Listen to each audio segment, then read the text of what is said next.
pero creo que es muy importante poder recopilar y poder decir sobre todo lo que quisimos hacer en la lógica. Como saben, somos varias instituciones quienes convocamos a este simposio.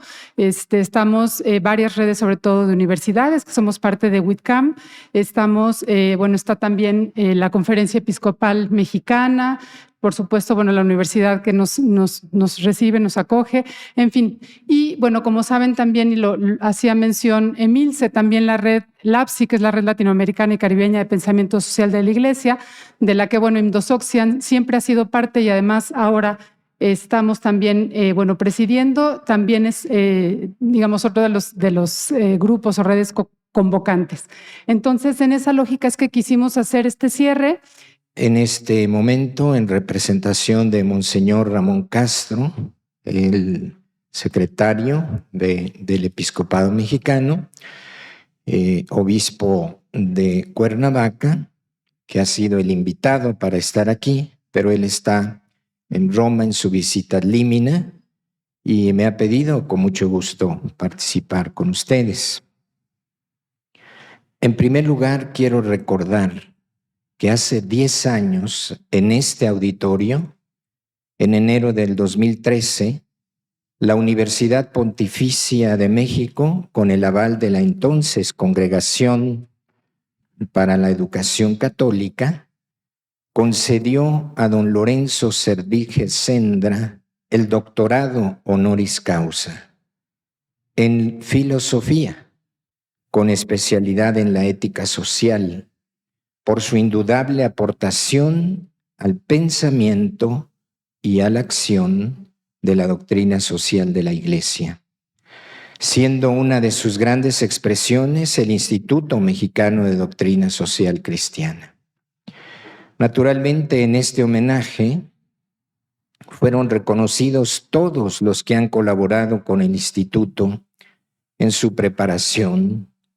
Cuánta historia hay antes de estos 40 años, y en su desarrollo, que ha hecho posible la difusión y crecimiento del pensamiento y compromiso social de la Iglesia, con una proyección más allá de nuestras fronteras, abarcando a Latinoamérica y otros espacios, como lo destacó en su momento el cardenal Echegaray, y tantos otros que han estado cerca de esta gran institución. Me han pedido una brevísima reflexión sinodal. Un servidor de ustedes, he sido el coordinador del documento de la Comisión Teológica Internacional sobre el sínodo, la sinodalidad. El Papa Francisco ha expresado que la sinodalidad es el camino que Dios espera de la Iglesia del siglo XXI. Esta expresión, impulsada por el Papa en los últimos años y especialmente en la convocatoria para realizar el Sínodo de la Sinodalidad, que comenzó como un proceso diocesano en el 2021, continental al inicio del 23, y universal en las 2 sesiones que se llevarán a cabo en Roma en octubre de este año y en octubre del 24, quiere ser una llamada a toda la Iglesia a saber caminar juntos, no a conocer. Esta es una teoría, esta es una forma, estas son una serie de reflexiones, conferencias, sino a saber caminar juntos como pueblo de Dios. Es decir, todos los bautizados. Naturalmente, los bautizados que permanecen en el sentire cum ecclesia, un término y una expresión fundamental para caminar juntos. No podemos caminar juntos si no comenzamos del punto fundamental, bautizados en la fe y viviendo la fe. Todo el pueblo de Dios, sí, bautizados, pero aquellos que caminan en el sentido de iglesia, caminar juntos. En nuestra gran tarea común para evangelizar al mundo, ¿para qué caminamos juntos? no solamente en la amistad, no solamente en un encuentro fraterno, sino en un compromiso común, llevar el Evangelio a todas las culturas. Las palabras claves de esta experiencia sinodal en el sínodo, por una iglesia sinodal, son comunión, no podemos caminar juntos sin comunión, participación, estamos llamados a comprometernos, y misión, llevar el Evangelio. Supone la eclesiología de Vaticano II, donde se destaca la igual dignidad de todos los bautizados como hijos de Dios, llamados también a la santidad y a la misión desde nuestros distintos dones y carismas. Una iglesia que se distingue por escuchar la palabra de Dios, y desde nuestra experiencia de fe común debemos saber escucharnos. Y expreso una frase del Papa en su convocatoria, donde cada uno tiene algo que aprender: pueblo fiel, colegio episcopal, obispo de Roma. Uno en escucha de los otros, todos en escucha del Espíritu Santo, el Espíritu de la verdad, para conocer lo que Él dice a las iglesias. Sinodalidad, pues, no como una teoría, sino como una actitud, un estilo de ser, una forma de actuar, inherente a la vida de todo creyente y de la comunidad eclesial, presente en ministros ordenados y fieles laicos. Hay que hacer una revisión a quién le falta más esta actitud: ministros ordenados y fieles laicos, para ser capaces de caminar juntos como hermanos para evangelizar el mundo. Una iglesia que dialoga y discierne junta. Si bien el discernimiento final, en orden a la fidelidad a la fe apostólica y a los caminos de evangelización, es propio del pastor por su propio carisma. Aquí está un punto que hay que seguir dando vueltas, ¿verdad? Escucharnos, compartir, hablar, discernir, es llegar también juntos a una conclusión, pero el ministerio del pastor irrenunciable es realizar el discernimiento final.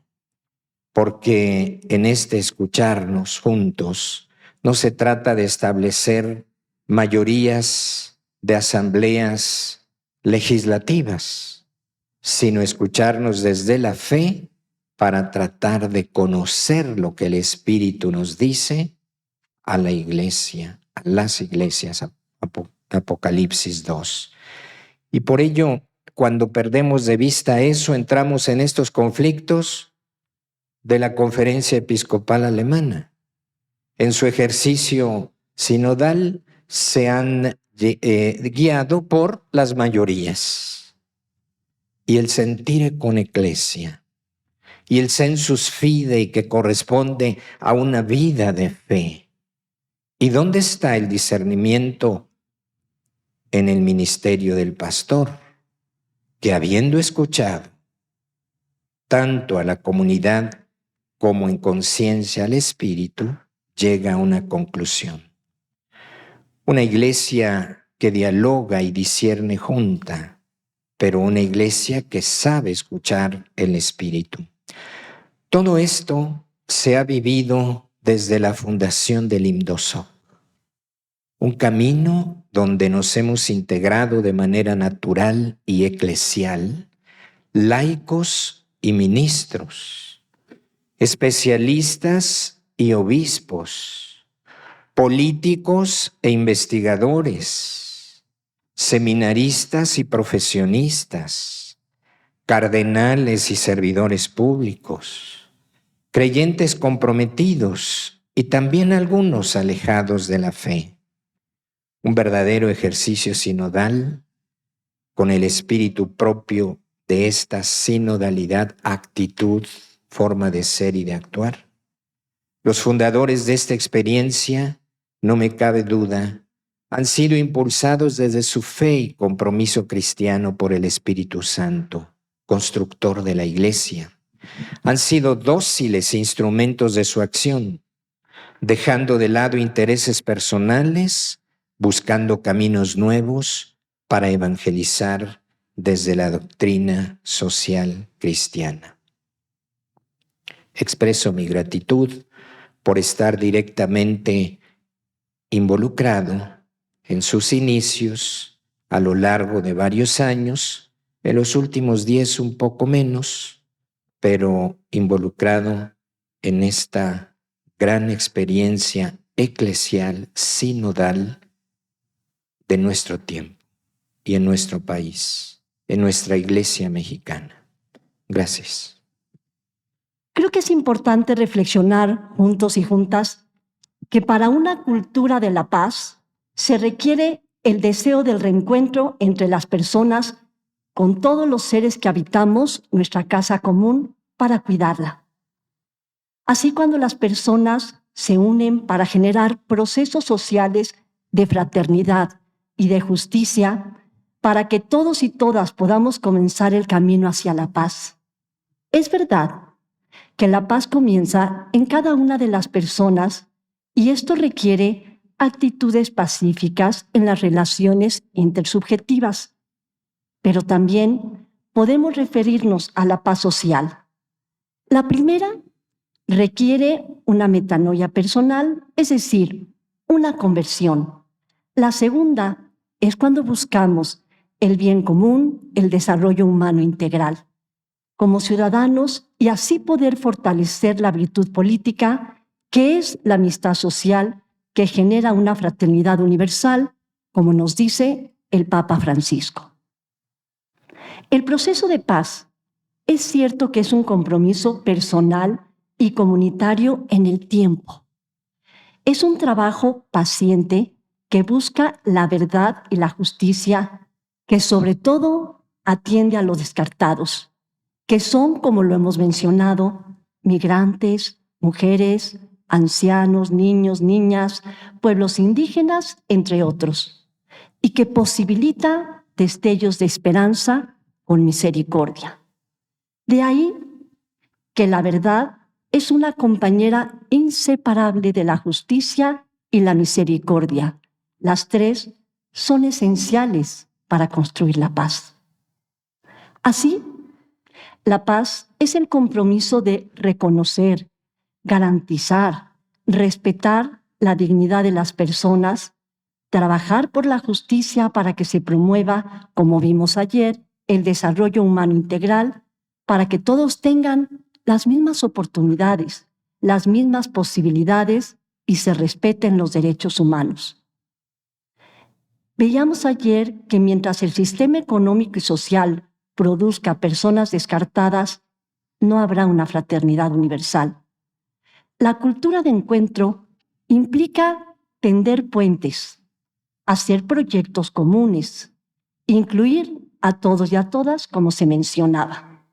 Por eso, la paz solo es posible desde una ética global que promueva la solidaridad y la cooperación entre las personas para construir un mejor futuro.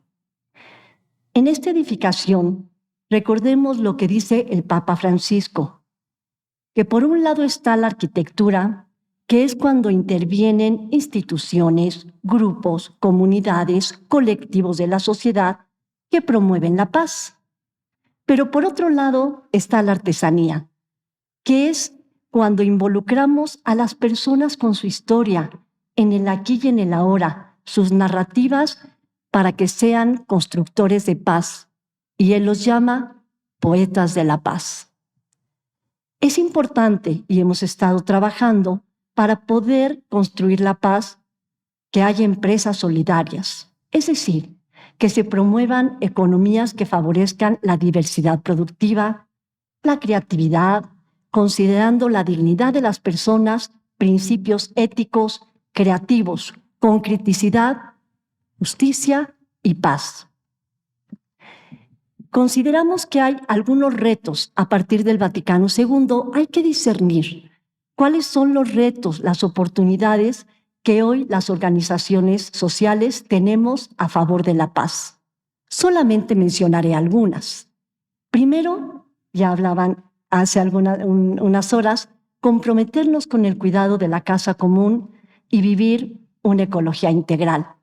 Cuando hacemos memoria de la humanidad en las diferentes épocas y lugares, podemos pensar en un desarrollo sostenible que tenemos todas las generaciones. Tenemos que dejar algo a las siguientes generaciones, nos dice Laudato Si. Vivir, ya no los mencionaban, la sinodalidad. Y es ser una iglesia de salida, que no es otra cosa que transmitir el Evangelio desde el centro hasta las periferias. El pueblo de Israel nos muestra cómo en el exilio tomó conciencia de su ser y su misión. Hoy, en las periferias encontramos la misión de la comunidad eclesial. La sinodalidad quizá es la manera de participar en el tercer milenio, donde todos caminemos juntos para una misma misión. La salida a las periferias es cuando el Espíritu se hace presente en las comunidades. Y ya nos mencionaban que hay que tomar en cuenta que el tiempo es superior al espacio, la unidad prevalece al conflicto y la realidad es mucho más importante que las ideas. Por eso hay que involucrarnos, acompañar, fructificar, celebrar. También creo que uno de los grandes retos es comprometernos como ciudadanos y ciudadanos a buscar el buen vivir, ser una comunidad donde se acepten y se participen todas las culturas. Hoy, como dice Amazonía, se requiere formar comunidades cristianas capaces de que haya nuevos rostros para promover el desarrollo humano integral. La paz se construye de muchas maneras. Hay que vincularnos con universidades, con institutos. El INDOSOC y las organizaciones tienen mucho que aportar al Pacto Educativo Global, del cual hablábamos ayer. Hay que mirar y abordar la realidad, es decir, desde lo interdisciplinario. Los diferentes saberes nos permiten encontrar, y fue una de las preguntas, nuevas epistemologías que nos permiten acercarnos a la realidad de manera más integral. Pero por un lado, es importante las universidades, no lo negamos, los institutos, pero también se requiere la economía popular, la producción comunitaria. Es importante pensar para la paz que se incluyan todos los movimientos sociales y trabajar juntos y juntas. Por último, formar a nuestros jóvenes como poetas para la paz. Ellos pueden ser sembradores y promotores de un proceso de cambio, de acciones que se encaminen hacia la justicia y la paz. Necesitamos generar un ordenamiento mundial jurídico, político, económico y social que pueda orientar y colaborar internacionalmente en los pueblos de manera muy crítica.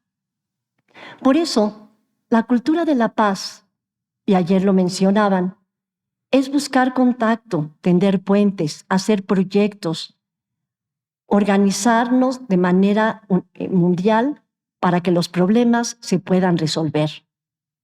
¿Y por qué no? Elaborar nuevas narrativas de justicia, paz y misericordia que sobre todo nos den esperanza para un mejor futuro. Muchas gracias. Me han pedido hacer alguna resonancia sobre el tema de la educación.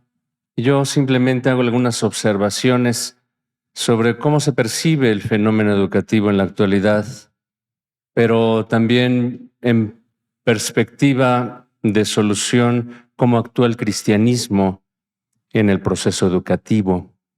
Comienzo diciendo que los arqueólogos de la cultura afirman que el origen de la civilización está en el momento cuando el sujeto dejó de ser guerrero o gladiador, es decir, un rudes, y se convirtió en escriba, en letrado, scholar.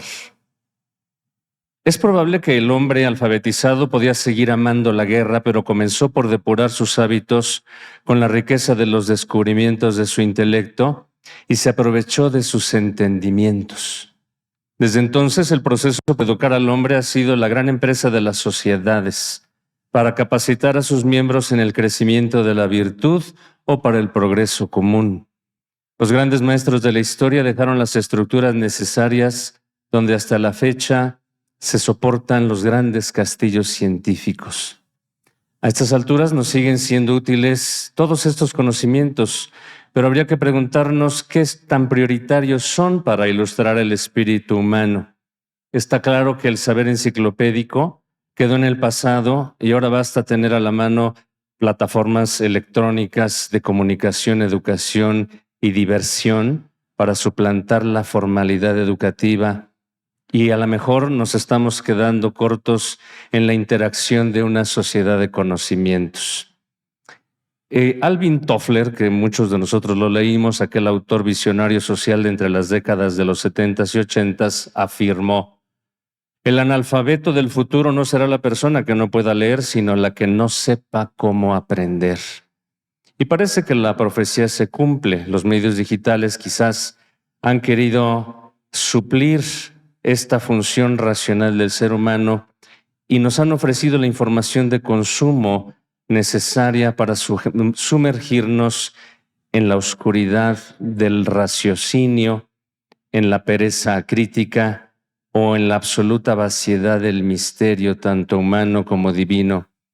Hasta podríamos decir que estamos volviendo a una especie de barbarie donde el escriba dejó la pluma y tomó el dispositivo electrónico para narcotizarse por horas en la burbuja de la realidad virtual, donde no hay contacto con el aprendizaje, no hay contacto con la persona. Somos sociedades surgidas por tener red en nuestro dispositivo más que tener sed de trascendencia. Un proverbio chino reza: los peces no entienden el agua. Y esto a propósito de cuanto se plantea que la educación ha de ser la panacea de toda crisis, yo me pregunto, ¿de veras entendemos el problema? ¿Sabemos dónde estamos? ¿Tenemos la astucia para resolverlo? ¿Estamos entendiendo el reto? ¿Sabemos cuál es la verdadera propuesta educativa? ¿O ya soltamos el timón de la nave y vamos a la deriva arrastrados por el viento de una sociedad algorítmica? Estamos en el inmenso océano de los problemas y aunque tenemos branquias fuertes para sobrevivir en una especie de mar contaminado y aunque tenemos grandes ojos para no perdernos entre la borrasca del tiempo, parece que no estamos entendiendo el propósito, la responsabilidad y el don recibido. Pero habrá que buscar una nueva profecía que resuelva la hecatombe contemporánea. Tal parece que pasamos por un invierno educativo donde la semilla plantada se asfixia por la cizaña de tantas formas mentales variadas, atractivas, pero que restan la savia necesaria para el renacimiento de un sano proyecto humano, aunque todo mundo se declare humano y humanista, y por ende social. Estamos dominados por el efecto coercitivo de las idiosincrasias, y a veces hasta parece que la idiosincrasia domina, vence al Evangelio. ¿Cómo poder educar cuando la costumbre del gladiador se impone por la fuerza? La misión evangelizadora de la Iglesia como Mater et Magistra Popolorum también se ve amenazada cuando la pastoral de mantenimiento, la piedad popular y la nula instrucción religiosa suplen el anuncio de la verdadera fe. Y hasta parece también que la catequesis secular es más efectiva, porque hace resonar sin descanso en el oído de los hombres las ideologías, con lujo de persuasión para legalizar lo degenerativo de la naturaleza humana, lo permisivo antiético o la perversión de lo bueno y de la belleza. Estos discursos, aunque no lo querramos, nos bautizan sutilmente y ya parece que es imposible revertirlos, a menos que el cristiano tenga la valentía para decir: me arrepiento y creo en el Evangelio. Quisiera ahora pensar cómo tendría que ser la educación desde la fe. El cristianismo es una didascalía, una propuesta educativa considerada en la antigüedad como una auxesis, es decir, un crecimiento humano de perfección hacia el logro de la meta más alta propuesta por Cristo: sed santos como vuestro Padre es santo. La iluminación de la fe para desarrollar una vida santa, para alcanzar la salvación eterna, contiene sus instrucciones y sus exigencias, porque con ello se pretende restaurar la naturaleza racional, corporal y social del individuo. El magisterio de Jesús de Nazaret fue eficaz porque estaba ungido al poder del verbo o logos de Dios, que comenzó por ilustrar con los misterios del reino a la gente sencilla, a convencer a los pobres de que son bienaventurados. Con esta inspiración, los discípulos pudieron refutar la insuficiencia de la filosofía en materia de felicidad. Convirtió a los idólatras del absurdo de la falsa religión, movió al sano arrepentimiento de los pecadores, ofreció otra visión de la cultura al mundo pagano, atrajo a la piedad a innumerables gobernantes, generó una sociología del amor, del perdón, de la paz y de la trascendencia, sacralizó la historia, civilizó el cosmos terreno para proyectar a los hombres hacia la ciudad de Dios. Y si ya lo hizo una vez, ¿cuántas veces más lo podrá hacer? Los cristianos de todas las épocas, junto con sus maestros y pastores, siempre han aprendido que para lograr el mandato de su divino maestro, se han de involucrar en una revolución espiritual donde, más que la sangre de los mártires, muy honorable por cierto, es necesario el despertar de la inteligencia, de la fe y de la gracia misericordiosa de Cristo que existe en el espíritu de los creyentes. La fe y la piedad han sido la fuerza de impacto y persuasión que el cristianismo ha ejercido sobre la humanidad para generar los cambios en el cosmos vital. Sin subestimar la inteligencia del otro, el lenguaje de la fe expone con valor la única verdad digna de ser creída, porque esa verdad es Cristo. Verdad que no puede ser callada, porque el logos es comprensible a todo hombre. De ahí que el apóstol profiriera: ay de mí si no evangelizo. Y evangelizar es educar. Para este propósito gozamos de la inspiración pontificia de Francisco con el Pacto Educativo Global, que invita a tener ese contacto con la persona. Volviendo a la arqueología, los arqueólogos digitales, ahora existe ese gremio, tienen la consigna de que si no conecta, no funciona. Y eso lo sabemos muy bien. Y en efecto, el contacto se refiere a una conectividad humana. Esta es una invitación a reencontrarnos en la senda de la vida, como aquel Felipe que se acercó al etíope y le preguntó: ¿entiendes lo que lees? Indudablemente ahí hubo conectividad, diálogo, conversión, bautismo y hasta propagación de un mensaje en otros pueblos. El desafío educativo que nos propone Francisco tiene que ver con la conectividad de un padre de familia hacia sus hijos al volver a casa con la narrativa del consejo. El desafío conectivo de un docente podrá ser el diálogo con sus alumnos en el plano de la integridad académica dentro y fuera de las aulas. El propósito educativo de un ministro del Evangelio tiene que ver con renovar sus contenidos y técnicas de predicación. Entre paréntesis, el Papa Benedicto XVI con santa ironía afirmó: es verdaderamente sorprendente cómo después de 20 siglos de malas homilías todavía haya fe en este mundo. Un pastor que predica con sencillez y congrua paz, la paz de la que nos han hablado, paz del corazón para el beneficio de las almas, es un gran educador porque establece la conexión entre Dios y los hombres. La doctrina social de la Iglesia es un mensaje profético que va a la conciencia del creyente. Es un proyecto espiritual que desea educar la mente con la fuerza del verbo, que es espada de dos filos, porque purifica e ilumina hasta conmover la conciencia. Y parafraseando un lema antes citado, si no llega a la médula, no salva. Educar desde la doctrina social de la Iglesia es educar desde la primera lección del Shema. Escucha, Oye mis palabras, marca con ellas tus manos, tu mente, tu corazón. ¿No comienza así también la regla de San Benito, civilizador de Europa? El pacto educativo es una alianza nueva y eterna que se ha sellado con la sangre del Cordero. Quien ha bebido esa sangre tiene visión universal, católica, profética y mira a la persona sin miedo para anunciarle un mensaje renovador.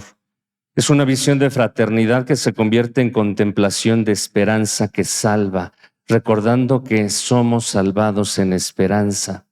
Y eso no como un ingenuo planteamiento espiritual, sino como verdadero desafío, rogando a Dios para convencer al violento, al criminal, para que se convierta y viva, para evitar que la casa común se transforme en una academia de abusadores. Educar en el siglo XXI requiere de la creatividad espiritual para salir al encuentro e involucrarnos con todo hombre necesitado de la paz de Cristo. Aquel otro proverbio chino va por este rumbo: cuéntame y olvidaré, muéstrame y recordaré, involúcrame y entenderé. El Papa Francisco nos pide 7 compromisos que no son genéricos, sino que deben tener carisma y sabor. Por ejemplo, involucrarse con la niñez perdida en los dispositivos electrónicos, mismos niños que no han aprendido el amor en familia. Involucrarse con la juventud líquida y sin oportunidades laborales para que se les asegure un futuro digno. Involucrarse con mujeres, madres solteras que, siendo una inmensa población, deben afrontar la maternidad y la paternidad en climas sociales difíciles. Para eso hay que saber aprender nuevas técnicas. Involucrarse más enfáticamente con políticos, economistas, comunicadores para generar mejores opciones de desarrollo. Involucrarse es hacer sinodalidad, porque las mejores soluciones se crean en comunión. Para educar al niño se requiere de toda la tribu. En efecto, hagamos sentir la educación. Ayer Juan Antonio nos hablaba de esto, sentir. Vibrar en el alma una nueva pasión educativa, así como la implantó Cristo resucitado en el corazón de aquellos discípulos. ¿Acaso no ardía nuestro corazón mientras nos hablaba por el camino y nos explicaba las Escrituras? Que este mismo espíritu, este impulso con el que salieron los discípulos del cenáculo de Maús, Imdosok continúe la misión que inició hace 40 años. Enhorabuena. Muchísimas gracias. Pues ya estamos en tiempo, entonces yo simplemente quisiera cerrar. Es un punto de partida, estar hoy aquí es un punto de partida, llegar a 40 años. Y simplemente quisiera decir, creo que vamos, por supuesto, inspirados, iluminados por el magisterio social del Papa Francisco, pero diría no solamente por él, sino también por la espiritualidad que él ha adoptado. Me parece que no adoptó un nombre, sino una espiritualidad, entendiendo lo que necesitamos actualmente como iglesia, es decir, la espiritualidad franciscana. Y nada más quiero tomar esta frase que retoma precisamente en Laudato Si, que dice: Francisco es el ejemplo por excelencia del cuidado de lo que es débil y de una ecología integral, vivida con alegría y autenticidad. Atención a la creación de Dios y hacia los más pobres y abandonados. Me parece que ese es el punto que hoy nos da luz, que hoy nos da pues esta guía de lo que queremos seguir, de cómo queremos seguir caminando, de cómo queremos desde las redes, desde las universidades, por supuesto desde el Imdosok, pero en unión con, con todos estos espacios y con todos estos centros. Desde ahí es desde donde queremos, ¿no? En esta visión y, como digo, esta genialidad que siempre he dicho, el Papa Francisco es muy Francisco porque ha tenido claridad de la necesidad del cuidado de la creación, la necesidad de la mirada hacia las personas en situación de pobreza y de la necesidad también de una reforma dentro de la Iglesia.